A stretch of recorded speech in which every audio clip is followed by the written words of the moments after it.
നമസ്തേ.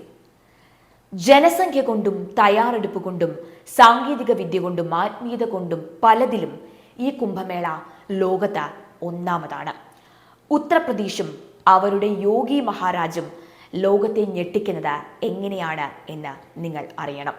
ഒപ്പം ഒരു ശബരിമല സീസൺ പോലും പരാതികളില്ലാതെ നടത്താൻ കഴിയാത്ത 10 KSRTC ബസ്സുകൾ ജനങ്ങൾ മനസ്സിൽ പ്രാകാതെ ഓടിക്കാൻ പറ്റാത്ത കേരളത്തിൽ ശബരിമലയുടെ പുണ്യമായ പമ്പാ നദിയെ പോലും അഴുക്കും മാലിന്യവും ഇല്ലാതെ സംരക്ഷിക്കാൻ പറ്റാത്ത കേരളം നോട്ട് ബുക്കുമായി ട്യൂഷന് പോകേണ്ട ആളാണ് UP മുഖ്യമന്ത്രി യോഗി ആദിത്യനാഥ് എന്ന സന്യാസി എന്നും മനസ്സിലാക്കണം.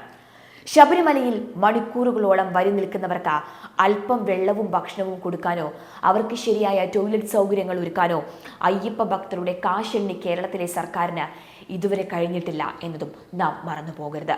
മാനേജ്മെന്റിൽ ലോകത്തെ മുന്തിയ പ്രീമിയർ ഇൻസ്റ്റിറ്റ്യൂട്ടുകൾ തോറ്റുപോകുന്ന സംഘാടനമാണ് നമുക്ക് പ്രയാഗ്രാജിൽ കാണാൻ കഴിയുന്നത്. മോദിക്ക് കീഴിൽ യോഗി ഒരുക്കിയത് അത്ഭുതങ്ങൾ തന്നെയാണ്. മകരസംക്രമം മുതൽ ശിവരാത്രി വരെ 1.5 മാസം നീണ്ടു നിൽക്കുന്ന മഹാകുംഭമേളയിൽ 45 കോടി തീർത്ഥാടകർ എത്തും എന്നാണ് കണക്കുകൾ സൂചിപ്പിക്കുന്നത്. 100 കോടി പേർക്കുള്ള സൗകര്യങ്ങൾ ഇവിടെ ഉണ്ട് എന്നാണ് യോഗി പറയുന്നത്. 45 കോടി എന്ന് പറഞ്ഞാൽ ഇന്ത്യ, ചൈന ഒഴിവാക്കി ലോകത്തുള്ള 204 രാജ്യങ്ങളുടെ ആകെ ജനസംഖ്യയേക്കാൾ കൂടുതലാണ് അത്. ഇത്രയും പേർ 45 ദിവസം കൊണ്ട് ഈ നഗരത്തിൽ യാത്ര ചെയ്തു വന്നു പോകും.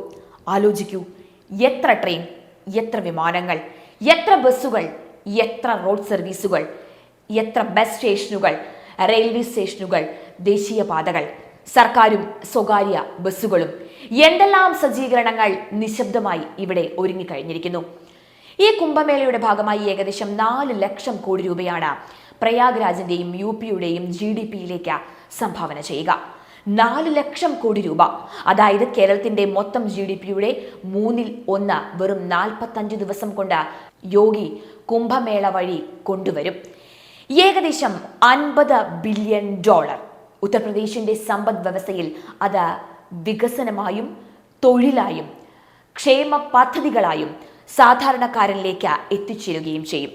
ഭക്തരെ പിഴിഞ്ഞെടുക്കാതെ അവർക്ക് ലോകത്തെ ഏറ്റവും മികച്ച സൗകര്യങ്ങൾ നൽകിയാണ് പണം അവർ വാങ്ങുന്നത്.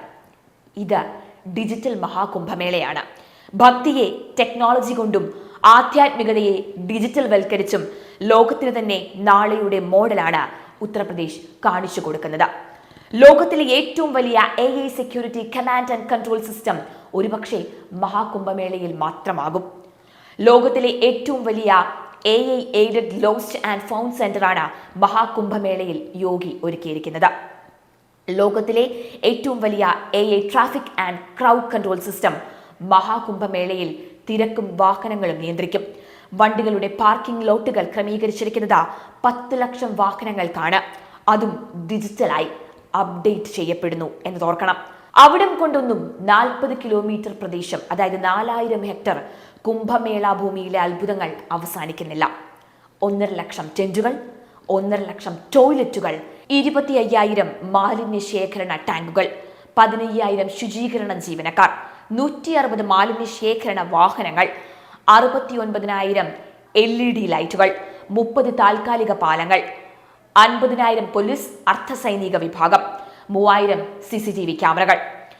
തീപിടുത്തം തടയുന്നതിനായി മാത്രം 13,000 കോടി രൂപയുടെ സുരക്ഷാ സംവിധാനങ്ങൾ, 351 ഫയർ എഞ്ചിനുകൾ, 50-ലധികം ഫയർഫോഴ്സ് സ്റ്റേഷനുകൾ, 2,000-ലധികം ഫയർഫോഴ്സ് ഉദ്യോഗസ്ഥർ, വെള്ളത്തിനടിയിലും ആകാശത്തും ഉപയോഗിക്കുന്ന ഡ്രോണുകൾ.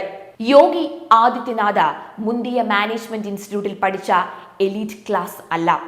തന്റെ ഗുരുനാഥൻ തന്നെ ഏൽപ്പിച്ചു പോയ ഗോരഖ്നാഥ് മഠത്തിന്റെ കീഴിലുള്ള സ്ഥാപനങ്ങൾ തന്റെ 20കളിൽ പുഷ്പം പോലെ കൊണ്ടുനടന്ന ദി പ്രാക്ടിക്കൽ മാനേജ്മെന്റ് സ്റ്റാൾവേർട്ട് ആണ് യോഗി ആദിത്യനാഥ്. ഉത്തർപ്രദേശിന്റെ യോഗി മഹാരാജ് നാളെ ഒരുപക്ഷെ ഭാരതത്തിന്റെയും.